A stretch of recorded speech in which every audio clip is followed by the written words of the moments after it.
prove that the solution of a transportation problem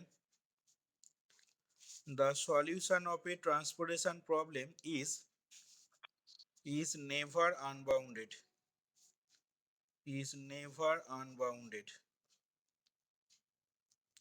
অর্থাৎ এখানে যেটা দেখাতে হবে কোন একটা ট্রান্সপোর্টেশন প্রবলেমের যে সলিউশনটা, সেই সলিউশনটা অলওয়েজ কি না অলওয়েজ বাউন্ডেড হবে। নেভার আনবাউন্ডেড মানে অলওয়েজ বাউন্ডেড তোকে দেখাতে হবে। তাহলে আমরা কিভাবে প্রমাণটা করছি ভালো করে খেয়াল করবি। আমরা প্রথমে একটা ট্রান্সপোর্টেশন প্রবলেম কনসিডার করছি, দেখ এখানে। তাহলে প্রুফটাতে আসছি। let us consider a transportation problem with m origins and n destination. Let us consider a transportation problem with m origin and n destination as, এবং সেটাকে ধরছি দেখ as ওই আগের মতন করেই লিখবো, অর্থাৎ minimize min Z is equal to তোর summation I is equal to 1 to m, j is equal to 1 to n, cij into xij হলো। আচ্ছা, তলায় দেখ সাবজেক্ট টু বা তলায় summation I is equal to 1 to m, ঠিক আছে, xij summation I is equal to 1 to m, xij is equal to কত হবে না, এটা is equal to আসবে দেখ bj, পাশে লিখে নিবি j is equal to 1 2 3 dot dot দিয়ে n, আর summation j is equal to 1 to n xij, এটা সমান লিখে নে ai সেমিকোলন দিয়ে I is equal to 1 2 3 dot dot দিয়ে m xij greater equal to 0 for all in, যেটাকে এক নাম্বার নাম দিলাম। ঠিক আছে, এই ট্রান্সপোর্টেশন প্রবলেমটাকে আমরা এক নাম্বার নাম্বারিং করে রেখে দিলাম। দেখ আচ্ছা, এবার দেখ আমরা যেটা বলবো, নাও ভালো করে খেয়াল করবি এবার। নাও ইট ইজ ক্লিয়ার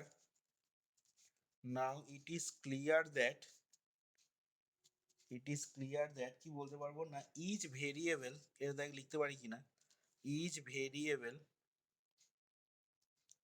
xij, ঠিক আছে, প্রত্যেকটা ভেরিয়েবল xij কি করছে না appears, each variable xij appears exactly, each variable appears xij appears exactly twice in the constants। ঠিক আছে, ভালো করে খেয়াল করবি কি বলছি। it is clear that each variable তোর xij appears exactly twice in the constant, কমা দিয়ে লিখছি বা কমা দিয়ে যেটা বলছি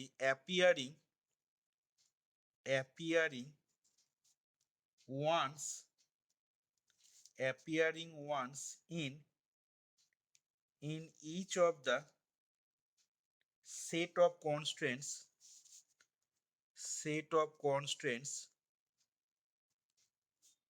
summation I is equal to 1 to m xij is equal to bj। আচ্ছা, তোরা বলতো এই যে লাইনটা লিখলাম বা এই যে কথাগুলো বললাম এখানে, এইটা বুঝিস কিনা বলতো আগে, তারপরে আমি তারপরে যাব। It is clear that each variable xij appears exactly twice in the constant, ঠিক আছে, appearing once in each of the set of constant, এইটা মানে কনস্ট্যান্ট গুলোতে যতগুলো কনস্ট্যান্ট আছে সেই কনস্ট্যান্ট গুলোতে প্রত্যেকটা ভেরিয়েবল xij কিন্তু অ্যাপিয়ার করবে দুবার করে, এবং এই xij সমান bj মানে যেটা প্রথম যে ইয়েটা লিখেছি সেটা কনস্ট্যান্ট, এখানে কিন্তু অ্যাপিয়ার করবে প্রত্যেকটা xij একবার করে, appears once in each of the set of constant. এটা এটা আগে বল বুঝিস কিনা সবাই।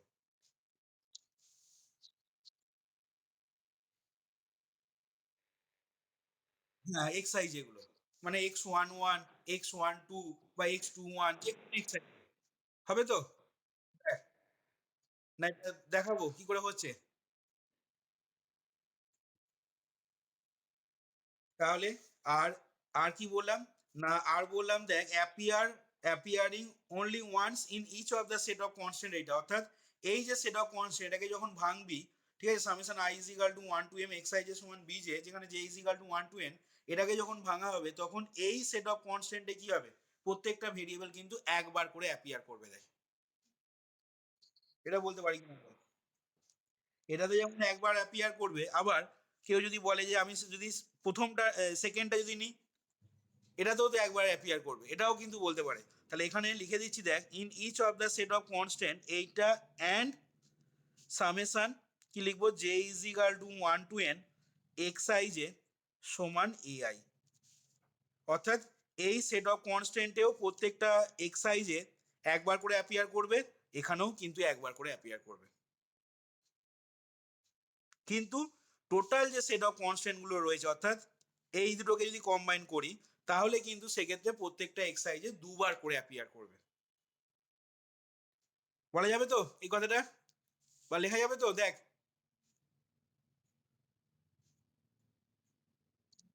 তাহলে এখান থেকে দেখ বলছি, পাশে এখানে লিখে নিচ্ছি in each of the set of constant, এটা হলো পাশে এখানে লিখে নিচ্ছি বা বলে দিচ্ছি, যেখানে where I is equal to 1 2 3 dot dot দিয়ে এম, আর সেমিকোলন দিয়ে লিখছি J is equal to 1 2 3 dot dot দিয়ে এন।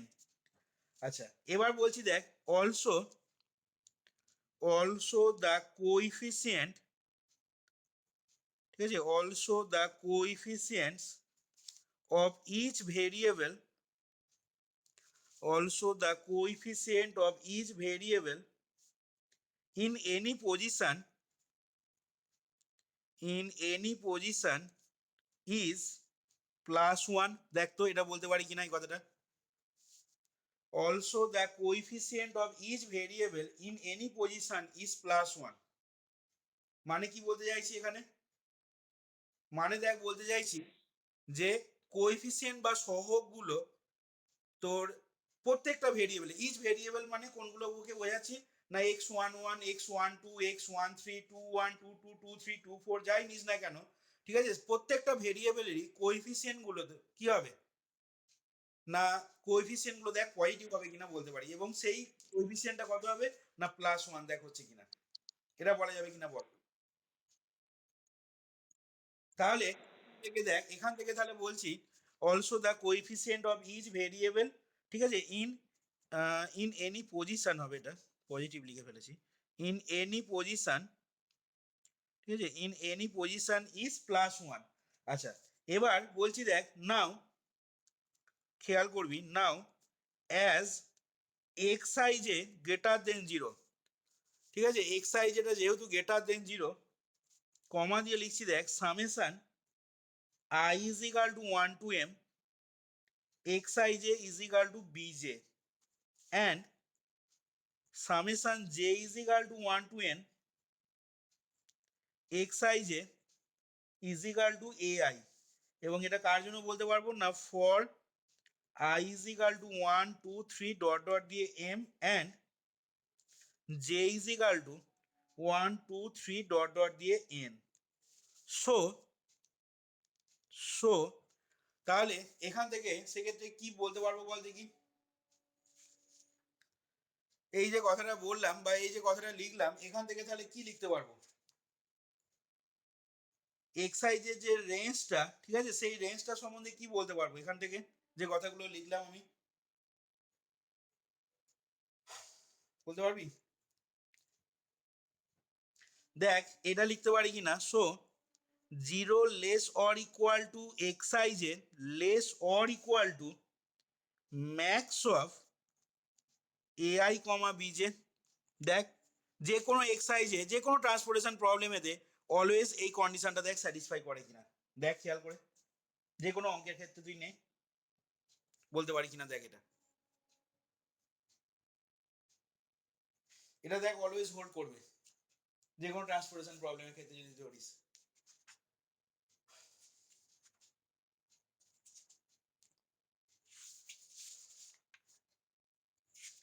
বল এটা বলা যাবে কিনা বল আগে,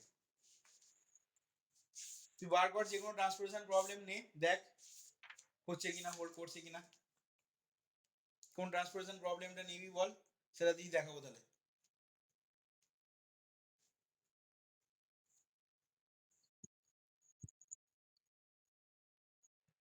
10টা যদি নিস তাহলে দেখ খেয়াল করে তোর যে এআই এবং বিজে যেগুলো আছে দেখ, ঠিক আছে, এবং এক্সাইজের যে মানগুলো, এক্সাইজের যে মানগুলো পেয়েছিস দেখ এই রেঞ্জের মধ্যে আছে কিনা দেখ তুই।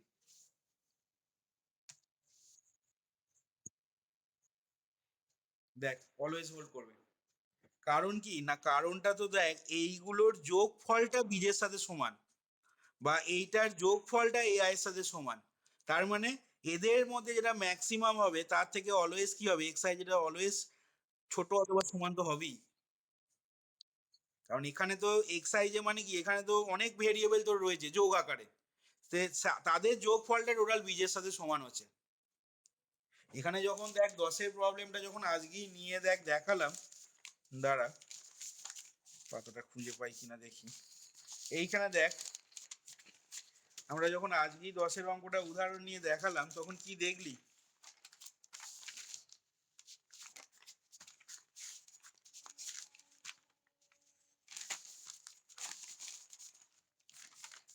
যে পাই মুশকিল হয়ে গেছে।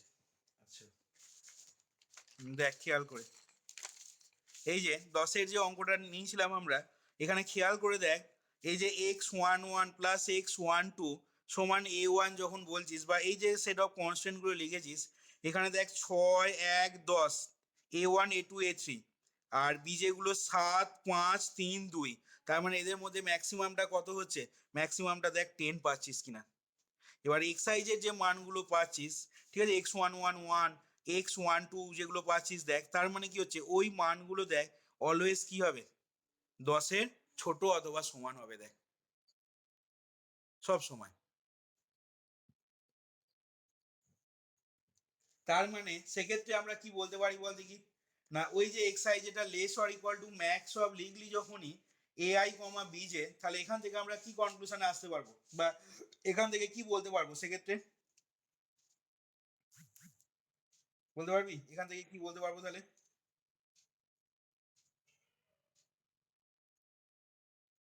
এবার দেখ খেয়াল করে কি করিস, এবার ভালো করে যদি খেয়াল করিস দেখ এই যে জিনিসটা, এখানে এআই এবং বিজে এগুলো কি, এআই এবং বিজে গুলো তো অলওয়েজ ফাইনাইট কোয়ান্টিটিস, বলতে পারি তো। তাহলে এআই এবং বিজে গুলো যদি গিভেন ফাইনাইট কোয়ান্টিটিস হয়, যেটা আমাদের ওই সাপ্লাই আর ডিমান্ড যেগুলো, এআই বিজে মানে অ্যাকচুয়ালি সাপ্লাই আর ডিমান্ড গুলো, তাহলে তো ওগুলো অবশ্যই ফাইনাইট কোয়ান্টিটিস হবে। তাহলে সেক্ষেত্রে এটা যদি ফাইনাইট কোয়ান্টিটি হয়, এবার এদের ম্যাক্সিমামের থেকে এক্সআই যেটা কি হচ্ছে ছোট অথবা সমান হচ্ছে, তার মানে অ্যাকচুয়ালি এক্সআই যেটা কি হচ্ছে কোনো একটা ফাইনাইট কোয়ান্টিটি থেকে ছোট অথবা সমান।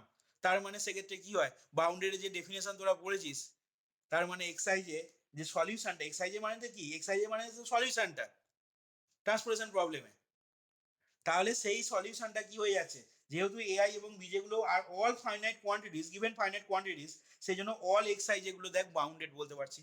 আর অল এক্সআই যেগুলো বাউন্ডেড হওয়া মানে সলিউশন অফ দ্য ট্রান্সপোর্টেশন প্রবলেমটা সেক্ষেত্রে আমরা কি বলতে পারবো, ইজ নেভার আনবাউন্ডেড। দেখ ক্লিয়ার হলো কিনা, কিছুই নেই, একদম ইজি প্রমাণ।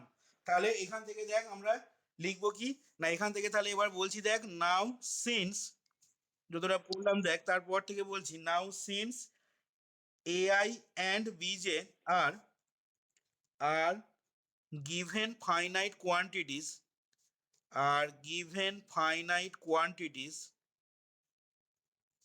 AI and BJ are given finite quantities, তাহলে এখান থেকে লিখতে পারছি দেখ, সো all xi যে, ঠিক আছে, all xi যে আর কি হয়ে যাবে, না all xi যে আর বাউন্ডেড দেখ, যেহেতু ফাইনাইট কোয়ান্টিটি থেকে ছোট অথবা সমান হচ্ছে xi যেগুলো। আচ্ছা তাহলে এখান থেকে আমরা কনক্লুশন কি টানতে পারি, না therefore the solution of a transportation problem, the solution of a transportation problem, যে কোনো ট্রান্সপোর্টেশন প্রবলেমে সলিউশনটা কি হয়ে গেল, না ইজ নেভার আনবাউন্ডেড। তাহলে দেখ এইখানে আমাদের এই থিওরেমটা কমপ্লিট হলো, বোঝা গেল কিনা দেখ এবার।